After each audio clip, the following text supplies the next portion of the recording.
বহিরাজ্য থেকে আসা ডিম বোঝাই লরিতে মিলল নেশা জাতীয় ইয়াবা ট্যাবলেট। আটক করা হয়েছে গাড়ির চালককে। পানিসাগর থানা এলাকায় আটক করা হয় গাড়িটি। যানবাহনের বিশেষ তল্লাশি চলছিল পানিসাগর থানা এলাকার উপতাখালী নাকা পয়েন্টে।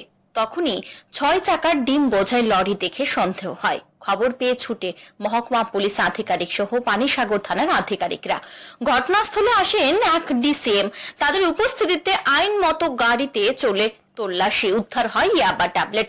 উদ্ধার হয়েছে প্রায় 10,000 ইয়াবা ট্যাবলেট। আটক করা হয়েছে গাড়ির চালক মিলন সিনহাকে। তার বাড়ি ঊনকোটি জেলার বেতছড়া এলাকায়। পুলিশ এনডিপিএস ধারায় মামলা নিয়ে তদন্ত শুরু করেছে। সব লিগ্যাল ফর্মালিটিস মেনটেন করে ইনফরমেশন দেওয়া হয় থানাতে। এখান থেকে তারপর গভর্নমেন্ট এমপ্লয়ি এক্সিকিউটিভ ম্যাজিস্ট্রেট আমাকে ইনফরমেশন দেওয়া হয়। তারপরে আমরা যা যা লিগ্যাল ফর্মালিটিস আছে সেইগুলি আমরা মেনটেন করে আমরা চেকিং শুরু করলাম, সার্চ করলাম। সার্চের সময় এখান থেকে যেগুলি ইয়াবা ট্যাবলেট নামে পরিচিত একটা প্যাকেট পাওয়া গেছে, যার মধ্যে কাউন্টিং চলছে। আমাদের সন্দেহ করা হচ্ছে 10,000 আনুমানিক আমাদের ইয়াবা ট্যাবলেট এখানে আছে। আমরা বাকিগুলি আমরা প্রসেস করছি এখন।